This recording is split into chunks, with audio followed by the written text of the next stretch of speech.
The first thing I did when I was reborn was to break off the engagement with Tom. In my previous life, I worked hard for Tom for most of my life. When I was terminally ill, he couldn't even wait for me to pass away, and was secretly planning a silver-haired wedding with Daisy. Their wedding, my funeral. I won't be so foolish in this life. Just as Tom was fighting with his family to resist the marriage, and ran off to Daisy's house to wait for her and her mother, I went to the family home. Ashley, marrying into the family was your grandfather's last wish, and it was a marriage arranged by both families long ago. Mr. Ken pulled out the yellowed marriage contract. I read it over and over a few times, and my gaze finally landed on the man behind him. If I absolutely have to marry in half a month, then I choose him. Everyone fell silent when I proposed to marry Henry. Mr. Ken was even more shocked. Ashley, marriage is not a joke. You and Tom were betrothed since you were babies. You grew up together as childhood sweethearts. How can you just say you're not marrying him and want to marry Henry instead? Mr. Ken was right. I always knew I would become Tom's wife when I grew up. For so many years, my greatest wish was to marry him. But he never loved me. In my previous life, Tom couldn't go against the Ken family's arrangements and reluctantly married me. The first thing he said to me after we got married was, "Ashley, since you pestered me into marrying you, you better be prepared for the fact that I will never fall in love with you in this lifetime." At the time, I just thought he was saying it out of anger. After all, feelings can develop over time. I didn't believe he had no feelings for me after all these years. I especially didn't believe he would remain so cold to me after we got married. But I was wrong. After Tom and I got married, Daisy went south, and she instead became an unforgettable regret in his heart. Even when we were in our 60s, he would often look at the old love letters he wrote to Daisy in his study and cry alone. Until just before I died, he told me with a gloomy face, "If I hadn't promised Grandpa back then that I would never divorce you, I would have married Daisy a long time ago. You're the one who broke us up." Only then did I realize that it wasn't just that he didn't love me. He hated me to the bone. He even went so far as to marry Daisy in a high-profile and extravagant manner on the day of my funeral. So in this life, I will absolutely not repeat the same mistakes. Grandpa Ken, I'm not kidding. Anyway, when the families arranged the marriage back then, they only said I had to marry into the Ken family. They didn't say I had to marry Tom, right? Henry was Mr. Ken's youngest son, born when Mr. Ken was in his 50s, only 5 years older than Tom. I remember in my previous life, after Mr. Ken passed away, Uncle Ken went abroad, and was said to have never married. My impression of him was only that he was a very quiet and reserved man. Because he was a generation older than Tom and me, he had always been like a little adult since we were young. I hadn't heard of him having any marriage contract with anyone, nor had I heard of him having a first love hidden in his heart. Since I had to marry anyway, and since it would be a loveless marriage anyway, it was better to marry a husband I could respect, rather than end up resenting each other. Seeing my determined attitude, Mr. Ken sighed. "That's true, but we still need to see what Henry thinks." Henry maintained a straight posture, his white shirt ironed without a single wrinkle. I saw him suddenly frown, and my heart instantly leaped into my throat. I was indeed too hasty just now, only focused on escaping that disaster Tom, and forgot to ask for Henry's opinion. He would probably refuse me, right? But unexpectedly, the next second Henry suddenly spoke. "As long as you've thought it through, I have no objections." When Mr. Ken heard this, he instantly beamed with joy. "Good. Then the wedding will proceed as planned in half a month. Everything at the Grand Hotel is already arranged anyway. I already said I won't marry Ashley." Before Mr. Ken could finish speaking, Tom angrily pushed open the door. He glared at me with disgust, then said to Mr. Ken, "Grandpa, what era is this? Arranged marriages are old feudal ideas. If you don't let me marry Daisy, I'll never come back to the Ken family." The sound of the storytelling on the radio was drowned out by Mr. Ken slamming his hand on the table in anger. "How many times have I told you? A woman like Daisy who had a child out of wedlock is not fit to enter our Ken family's doors. You chase after that woman all day long. You have no idea how my old comrades laugh at me." Tom had long been infatuated with Daisy and couldn't allow anyone to say a bad word about her, even if that person was his grandfather. "Anyway, I will only marry Daisy in this lifetime. Worst case, I'll move into the staff dormitory and never come back to the Ken family."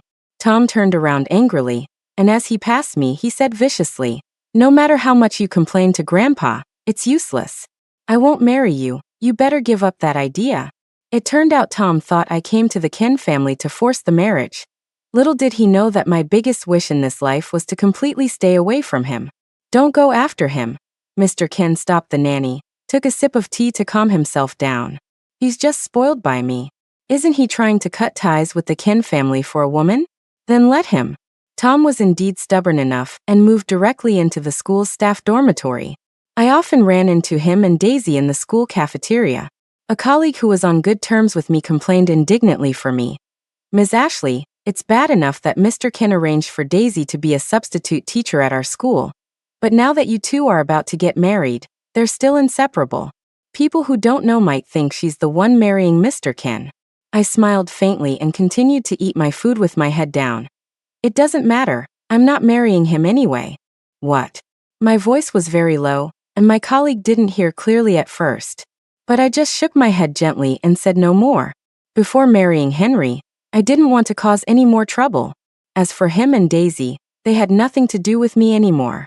Since I wasn't marrying Tom, I had no reason to continue living in the marital home Mr. Ken had prepared for us. Previously, Mr. Ken felt sorry for me and specifically let me move into the new house by myself, saying it was close to the school and the neighborhood was safe. But now I decided to move out. Unexpectedly, as soon as I went upstairs, I found my personal belongings thrown messily in the hallway. "Ms. Ashley, you're back? I'm so sorry, Tom asked me to move in with my daughter. I didn't have space for your things, so I temporarily put them in the hallway." Daisy was wearing a floral dress, her arms crossed, completely blocking the doorway, looking every bit the mistress of the house. "You know, the apartment building has all sorts of people.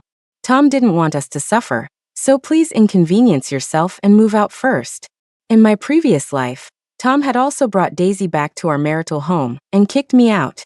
At that time, I was devastated and heartbroken, hysterically questioning Tom why he would let another woman sleep in our marital home. But he just sneered at me and said, "We're not married yet. When did it become your place, an outsider, to dictate things in the Ken family's house?" But this time, I felt no emotional turmoil at all. Seeing me silently packing my things without saying a word, Daisy became a little restless. "Aren't you jealous?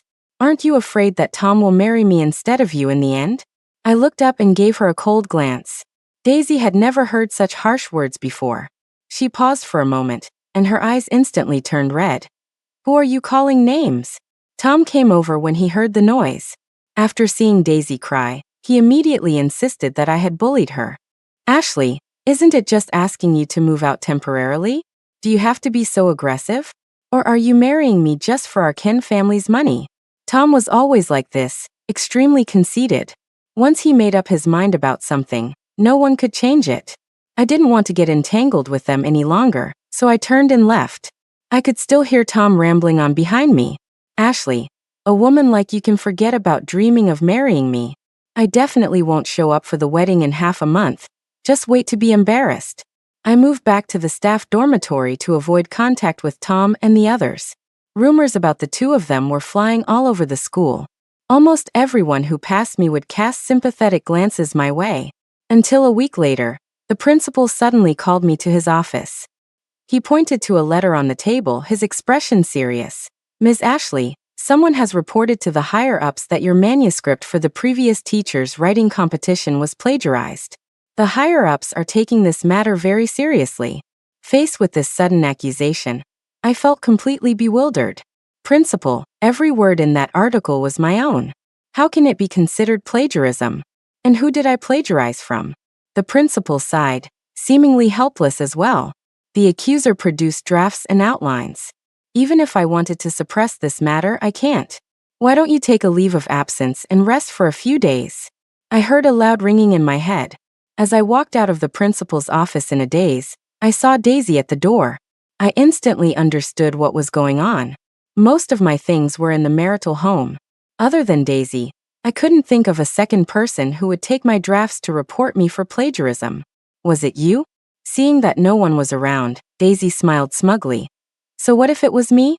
You can't blame others for misplacing your own things." I felt like I was shaking with anger. But Daisy still had that smug look of a petty person who got her way. Ashley, you stole my man, so don't blame me for stealing your position. If you don't leave, how can I, a substitute teacher, get a permanent position? So that was her real goal. Just as I was about to confront her further, the principal called her into his office. In a fit of anger, I went to the higher-ups and requested them to reinvestigate the matter, but the official told me, "Someone has already proven that your manuscript indeed plagiarized someone else's original work. You should go back and wait for the disciplinary action." The result of the disciplinary action was that I was fired from the school. The principal told me that if it weren't for my previous hard work, I wouldn't have escaped a public criticism session. How ridiculous! The original author was kicked out of school, while the real plagiarist was triumphantly promoted to a permanent teacher. I showed up uninvited to the celebration banquet Tom prepared for Daisy. When I poured a glass of wine over Daisy's head, Tom dragged me out of the restaurant. "Ashley, what are you freaking out about? Isn't it just a teaching position? Daisy is having a hard time raising her child alone. What's the big deal if you let her have it? If you still want to marry me, then stop causing trouble for her." It turned out that Tom also knew I was the one who was plagiarized. Or perhaps he was the one who helped Daisy prove it. I slapped Tom hard across the face. "Tom, you make me sick. Don't worry, I will absolutely not marry you in this lifetime." But Tom just thought I was saying it out of anger. After all, in his heart, how could someone who had revolved around him since childhood just give up like that? I originally thought he would never bow his head to me, never admit his mistake. But unexpectedly, 3 days later, Tom relented in front of me for the first time. "Ashley, Daisy was just too desperate to stay at the school, so she impulsively took your manuscript. I apologized to you on her behalf. After being fired from school, I could only move back to my family's old house." Tom looked a little awkward standing downstairs in the crowded old apartment building. "Daisy is now being accused of getting into the school through connections. I admit I pulled some strings, but she also has the talent to stay, right? Talent?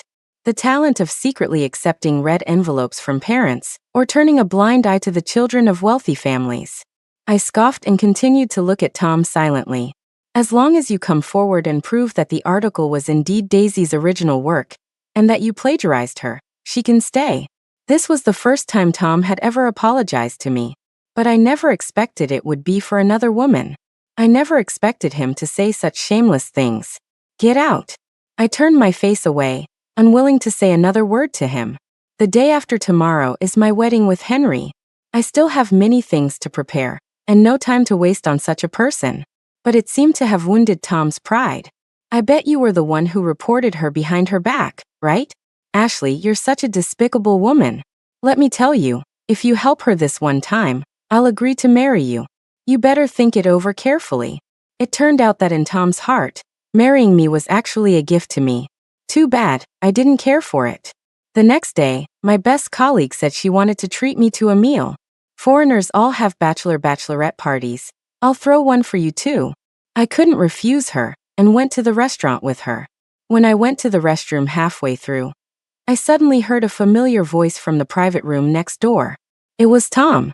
If it weren't for Daisy, I wouldn't marry that woman. I get annoyed just looking at her.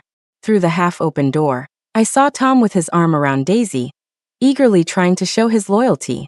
"Don't worry, besides you, I will absolutely not fall in love with anyone else. Marrying her tomorrow is just to deal with the old man at home. Otherwise, it wouldn't be easy to pull strings to protect you." Daisy leaned shyly in his arms. The more her friends around them teased, the redder her face became. Perhaps it was also because I had just had a few glasses of low-alcohol wine, and the alcohol went to my head, making me suddenly feel aggrieved. I thought my heart was already dead. But when I saw Tom shamelessly belittling me in front of another woman, I still felt a pang in my heart. So this was the Tom of his 20s. Foolish, arrogant, ridiculous. After spending decades with him, I had almost forgotten what he was like when he was young. A bitter smile tugged at the corner of my mouth. "Tom, you don't need to show up for tomorrow's wedding." The next day, my wedding with Henry went on as usual. The arriving guests were stunned at first. They all thought I would marry Tom, but they didn't expect the groom to have changed. But due to the Ken family's status, no one dared to say much. They all smiled and offered words of blessing. As Henry and I were making toasts at each table, Tom finally arrived late. He was accompanied by Daisy in a long red dress. Just like in the previous life, to prove that he was forced to marry me, Tom deliberately disappeared from the wedding scene that day. The groom was absent. This made me a laughingstock in everyone's eyes. If Mr. Ken hadn't taken charge of the situation, I probably would have broken down on the spot. Not only that, he also deliberately had Daisy wear an outfit similar to the bride's. On stage, her eyes never left him for a second. Anyone with eyes could see what was going on. For the sake of so-called decency, in my previous life, I endured this humiliation. But this time it was completely different. Tom looked at Henry beside me. Utterly astonished, he said, "Uncle, why are you wearing the groom's clothes?" Henry looked at his loss of composure. He raised an eyebrow slightly. "Of course I have to wear groom's attire for my wedding. You, on the other hand, reek of alcohol. You didn't even change your clothes. What do you look like?" Tom's eyes widened. His expression froze. "What do you mean? Isn't today my wedding?" Mr. Ken, who was beside them, sneered. He slammed his cane on the ground with a bang.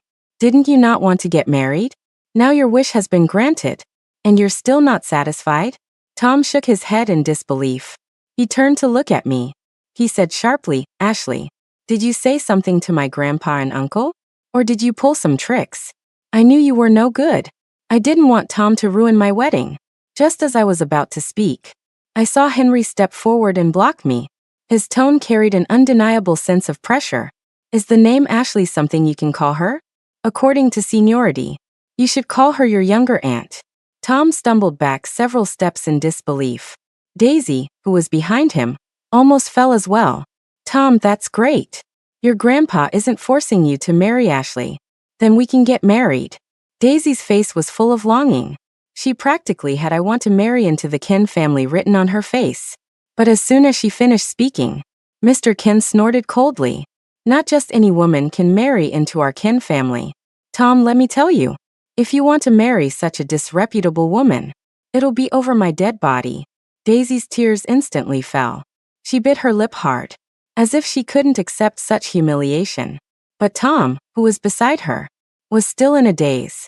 "Tom, didn't you promise you would marry me? How can you allow your family to humiliate me like this?" For a moment, Tom was in a dilemma.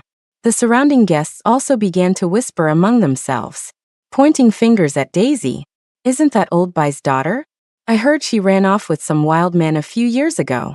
When she came back, she was already pregnant. She drove her parents to their graves from anger. Looks like she still wants to marry into the Ken family. She doesn't even consider her own status." Daisy's face turned red and pale. She stomped her foot hard. She turned around, covered her face, and ran out. Only then did Tom react. He first asked Mr. Ken why he wasn't told about the groom change for the wedding. But Mr. Ken said, "I called your school several times. But didn't you think it was to force you to come back and get married? So you kept not answering? I also wrote you several letters. Weren't all of them returned by you?" Tom's face instantly turned deathly pale. He stood there, at a loss. In the end, he still decided to chase after Daisy. Fortunately, the unpleasant little interruption did not affect the overall flow of the wedding. That night, I sat on the wedding bed. My face was redder than the bright red bedspread. But I finally asked the question that had puzzled me for a long time. "Was it you who reported Daisy to the higher-ups?" Other than Henry, I couldn't think of anyone else who would help me. No one else had. His kind of ruthless decisiveness to directly get Daisy fired from the school. Henry nodded quietly. His expression was still calm. "Since you married me, I won't let you suffer any more grievances. I've also spoken to the school. As long as you want, you can go back to class anytime." But this time I hesitated. It wasn't because if I went back, I would have to see Tom all the time. But rather, in my previous life, it wasn't until after I retired that I realized, actually, I didn't particularly like this job. I want to see if I can get into a newspaper office. I hesitated and told Henry my thoughts. I was worried that he, like many men, wouldn't want his wife to be out in public after getting married. But Henry didn't object. "Okay, as long as you like it, just go ahead and do it. If it doesn't work out, you still have me." When I stuffed the prepared manuscript into the small slot of the mailbox, I felt a little uneasy. If the manuscript gets accepted, then I'll have an advantage in the newspaper interview. Passing by the department store, I suddenly remembered. Henry seemed to only have white shirts, only this style of clothing, so I thought of helping him choose a suitable piece of fabric. Unexpectedly, I ran into Tom and Daisy. Daisy was intimately holding Tom's arm. Her finger pointed at me. The one I just selected. That's the one. Wrap it up for me. I just felt unkinky. Even the fabric that I thought looked good just now seemed dull. I put the fabric coupon back in my pocket. I turned to the salesperson. I smiled. Give it to her. After all, some people just like to snatch what others don't want. Daisy was like a cat whose tail had been stepped on. She instantly bristled. Don't be a sore loser. When you were chasing after Tom, you weren't so proud. I looked Tom up and down. I sneered him. Tom, who had been silent, now had a gloomy expression. Ashley, don't think you're so great just because you married my uncle. Didn't you just rely on that marriage certificate? Forcing your way into our kin family? Daisy is different from you. She only loves me. She doesn't care about my family background at all. I saw Daisy. A barely perceptible awkwardness flickered across her face, but she quickly suppressed it. She continued to act as if her eyes were only for Tom. Sweetly leaning on his shoulder, she said, actually, I should thank you. Otherwise, Tom and I wouldn't have been able to be together, soulmates that we are. From now on, we're family. When the baby is born, don't forget to come for a drink. Daisy gently caressed her lower abdomen. A maternal smile appeared on her face. Deliberately trying to disgust me, Daisy's intentions weren't hard to guess. She wanted to use this child to get into the kin family. I just think a dog really can't change its ways. Is getting pregnant before marriage something to be proud of? It's just that times are better now. A few years ago, you both would have been locked up. After I said this, I walked straight past them. As I expected, Tom told Mr. Ken within 2 days. He wanted to marry Daisy. Chapter 1 said, as long as I'm alive, don't even think about him entering my kin family's door. Mr. Ken was so angry with Tom that he was out of breath. But Tom was still stubbornly arguing. Grandpa, everyone advocates for freedom and love now. Besides, Daisy is pregnant with my child. That's our kin family's blood. But he didn't expect that. Mr. Ken was even angrier after hearing this. What do you call a child born out of wedlock? It's called a bastard. My kin family. How did we raise such a shameless thing like you? Mr. Ken got angrier as he spoke. Later, he even picked up his cane. He hit Tom hard on the leg. If you really want to marry her, then get out of the kin family as soon as possible. And never come back. Tom was kicked out of the kin family. He took Daisy with him. They had their wedding in our previous marital home. But the only people who attended were his scoundrel friends. If Tom was really smart, he should have known. The reason people outside gave him face before was simply because he was a member of the Ken family. But after he publicly announced his separation from the Ken family, who would really respect him? Even Daisy nagged him daily for being incompetent. A teacher's salary and subsidies weren't enough to buy 2 meters of fabric. Before long, Tom came back dejectedly. He apologized to Mr. Ken. But Mr. Ken had always been a man of his word. He only had the security guard leave him a message. You can bring the child back. Unnecessary people shouldn't even think about entering the Ken family's door. And he kept Tom locked outside the Ken family gate. He didn't let him take a single step inside. Meanwhile, I just received a notification from the newspaper office. I can start working there next month. Life really seemed to be getting better. In the days without Tom, I saw a different sky. That day, when I was coming home from work, I heard a few colleagues gossiping on the side. Gossip, have you heard? That grandson of the Ken family got cheated on. I know. Isn't the other man that principal from the school next door? I heard his wife caught them in bed. When Daisy and the principal were caught in bed, they weren't even wearing clothes. This kind of scandal, in that era of scarce entertainment, quickly spread everywhere. Especially since the principal's wife was a fiery-tempered woman. After catching the two in bed, she sat on the floor and wailed loudly. Basically, all the neighbors heard it. The reason Daisy got involved with the principal was to get back into the school. It makes sense. With Tom's salary, it wasn't enough for her and her daughter to spend lavishly. Moreover, she was now pregnant with another child. This kind of thing is no small matter. The principal's wife called her family and dragged the two of them to the police station. The principal was having an affair. He was fired from the school, considering Daisy was still pregnant and had no job. She was let go after a few reprimands. But the principal's wife was unwilling to let him off. She threw dung at Tom's doorstep every day. She used every disgusting trick in the book. Tom was already unable to hold his head high because of Daisy. Now he absolutely couldn't stand it anymore. "Grandpa, I was wrong." Tom knelt before Mr. Ken. He lowered his head, a rare occurrence. Although Mr. Ken was still angry, he couldn't bear to really kick Tom out. He still let him return to the Ken family. This led to some awkwardness when Tom and I interacted. "Ashley, I was wrong about what happened before. I didn't expect Daisy to be that kind of woman." In my impression, Tom had always been successful and proud. Even as he got older, he always stood tall and proud. But now he looked like he had aged 10 years. The gossip weighed him down, making him unable to stand straight. "It's all in the past," I said lightly, my tone devoid of any emotion. If I still hated him before. But now I was married to Henry, engaged in work I enjoyed, watching Tom reap what he sowed. I truly didn't hate him anymore. You only hate when you care. I don't care about him at all now. So where would the hate come from? "Ashley," Tom hesitated. But he still said it. "I know you and my uncle don't have any feelings for each other. I was wrong about what happened in the past. We were the real childhood sweethearts. If you're willing to divorce my uncle, I can." "I'm not willing." Before he could finish, I interrupted him directly. Am I some object to be summoned and dismissed at will? Only when he, Tom, was abandoned by others and was down and out, would he think of me. It's truly ridiculous. "Tom, I'm doing very well now." I looked him in the eyes, my expression serious. Word by word I said, "Who said Henry and I don't have feelings for each other? In my heart, he's 1,000 times, 10,000 times better than you. Also, remember your status. Next time we meet, you have to call me little auntie." After saying this, I turned and walked away. I didn't even want to spare him another glance. Looks like it's time to persuade Henry to move out. After all, living under the same roof with a former fiancé. This doesn't sound good. If word gets out, people might laugh.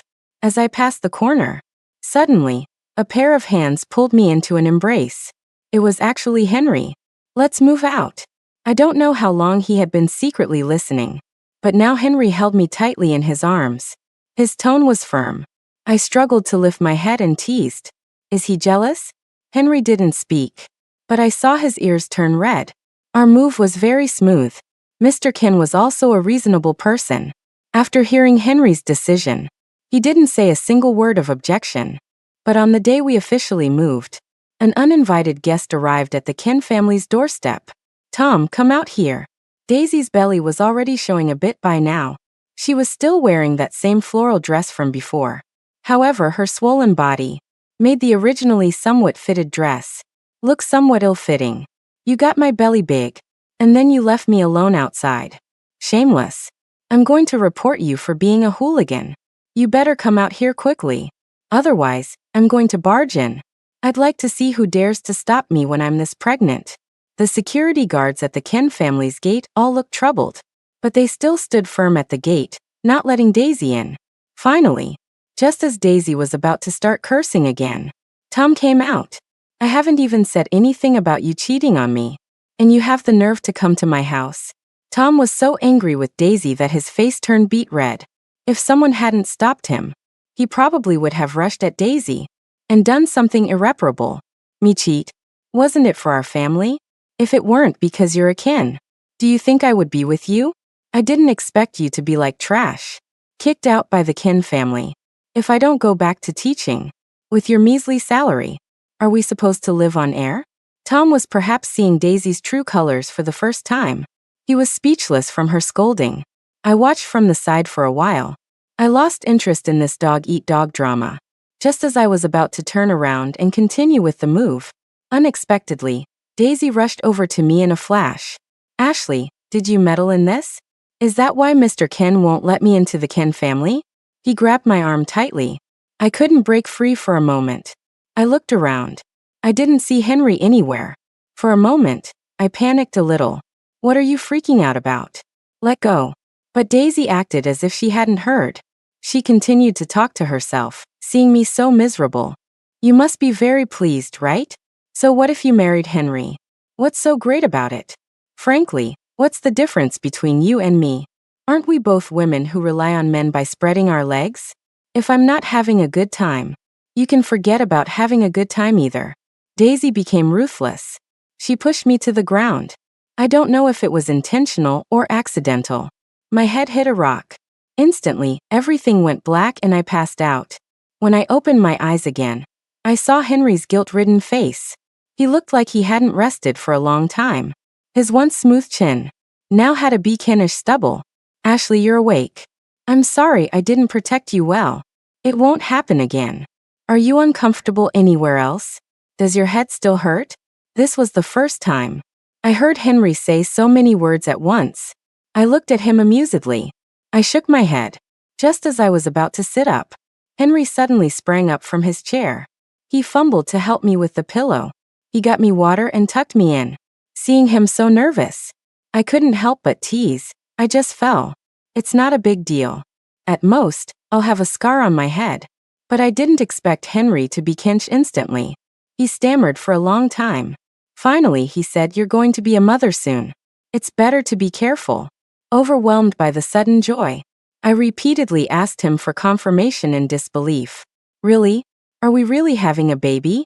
As Henry nodded again and again, I finally realized. In my belly, there really was a tiny life, silently growing. This was the first time in my 2 lifetimes that I was going to be a mother. I was so happy that everything felt a bit unreal. Until someone knocked on the door at an inappropriate time. "Uncle, I want to talk to him." Henry looked at me, asking for my opinion with his eyes. I gave him a reassuring look.